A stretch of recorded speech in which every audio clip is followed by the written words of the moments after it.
Tant d'années à se vanter d'avoir un art martial super efficace, ils sont même pas capables de mettre une torgnole à un démon, les mecs.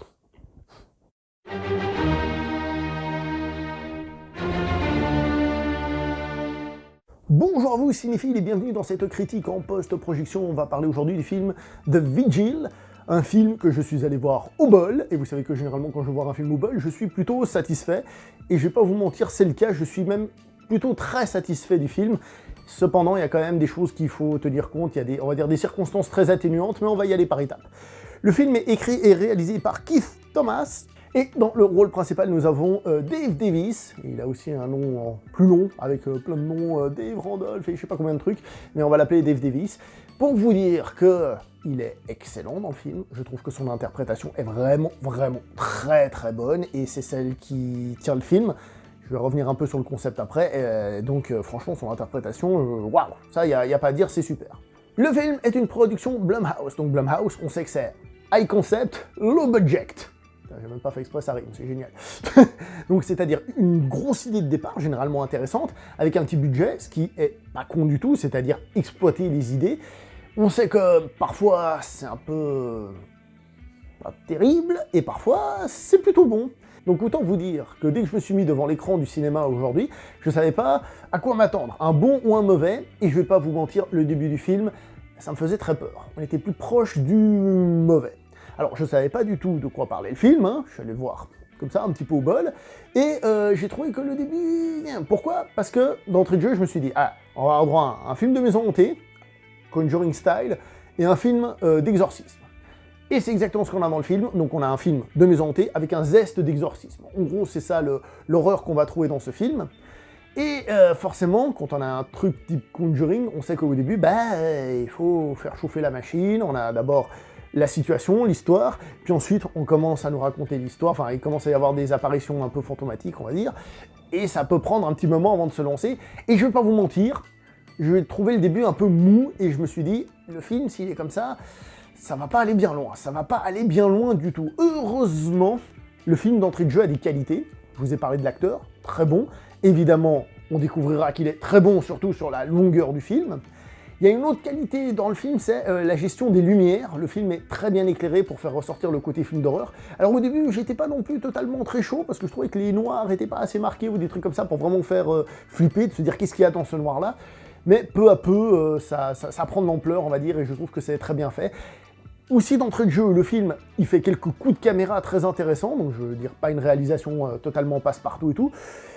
Il y avait les qualités d'entrée de jeu, mais tu dis, elles sont là, mais elles n'arrivent pas à être au service du film ou au service de l'efficacité du film. Je vais pas vous mentir, plus le film avance, et bien évidemment, plus ça fait boum, ou, d'accord? Et c'est classique, et c'est pas extraordinaire et tout ce qu'on veut, mais on sait à peu près, comme je vous dis, à peu près à quoi s'attendre, hein, dans le genre.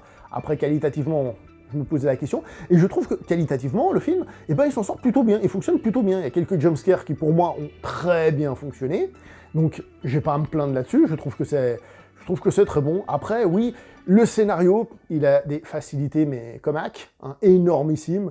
Genre, je vous explique un peu l'histoire. Donc le film est très judaïque. Je ne sais pas si ça se dit comme ça, c'est pas grave. Donc c'est l'histoire de quelqu'un qui fait une veillée funèbre. Ça se fait aussi dans d'autres religions, hein, au passage. Il y a sans doute des caractéristiques propres à la veillée funèbre des juifs, hein, on va dire. Je connais pas, je reviendrai là-dessus un petit peu après. Quoi qu'il en soit, on sait que c'est donc un mec qui va être seul, pratiquement, dans une maison. Et en fait, comme dans tout film d'horreur, c'est pas juste faire bouh, il faut que peu à peu on t'explique d'où vient la malédiction, pourquoi, comment on la vaincre, blablabla. Bah oui, c'est classique, hein. Et ben là, on va pas se mentir, ces informations, elles sont amenées un petit peu à la truelle, hein, quand même, hein, dans ta gueule, bam, allez, bam.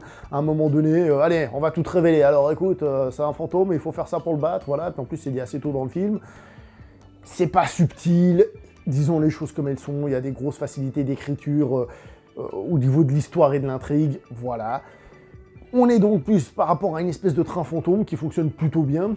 Le film se permet de rajouter une petite couche classique, mais qui fonctionne assez bien, c'est-à-dire de drame, c'est-à-dire que cette horreur est liée à un drame, à quelque chose d'un petit peu plus, on va dire un petit peu plus profond par rapport au personnage. C'est une qualité. Puis bon, j'ai envie de dire, si on compare ce film à des trucs qu'on fait Blumhouse, des trucs pas terribles comme Nightmare Island, Us, ou des trucs comme ça, forcément, le film il fonctionne quand même mieux. Oui, c'est un troll que j'ai fait et j'en suis fier.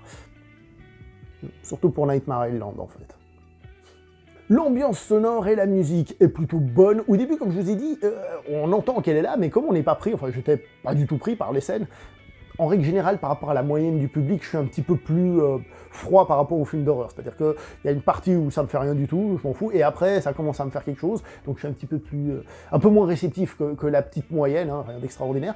Donc au début du film, je trouvais justement qu'on entendait ces bruits et puis cette ambiance sonore, mais qui pédalait un peu dans le vide. Mais plus le film avance, bah, plus ça fonctionne. Chose qui peut être pénalisante, je vous ai dit que c'était un film très judaïque. Hein. Je veux dire, il l'assume complètement, il n'y a pas de problème pour moi, hein, évidemment.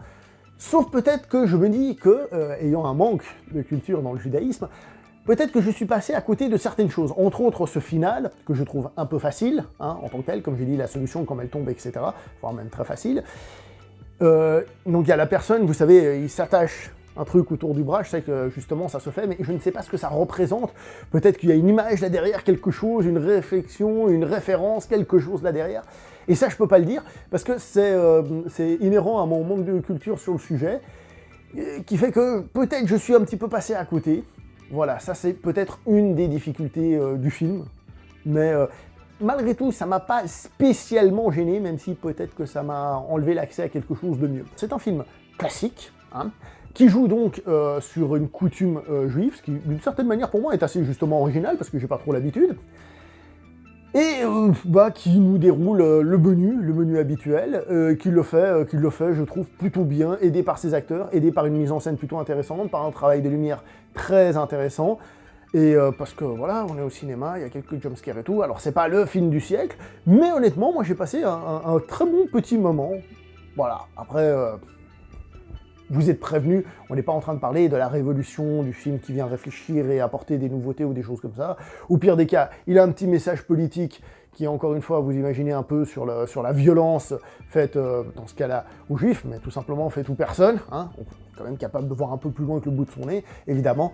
Donc essayez d'aller le voir, honnêtement, moi je trouve que c'est un bon film. Quand on dit rien au cinéma, ben non, pas forcément, il y a celui-là. Et moi je trouve que les films d'horreur du genre, ben, ça fonctionne mieux au cinéma, quand on a le son, quand on a l'image et tout ça, qu'on nous est envoyé dans la gueule. Avant de finir, petite remarque très rapide, au cinéma j'ai gardé mon masque, première fois, je vous avoue que c'était chiant. Mais comme je vous ai dit, la santé des gens, la vie des gens, des autres, de moi, je trouve que c'est important. Et puis en même temps, ça m'a permis d'aller au cinéma, j'ai aidé un peu l'exploitant de la salle, et puis j'ai passé un bon moment en regardant un bon petit film. Voilà, c'est tout ce que j'ai à dire. Je m'arrête là pour cette vidéo, n'oubliez pas de liker, commenter, partager, on se voit prochainement pour une prochaine vidéo. Jusque là, portez-vous bien. Ciao tout le monde. Il paraît qu'il faut sonner la cloche, n'oubliez pas la cloche. Il paraît qu'en ce moment ça refonctionne. Allez, ciao.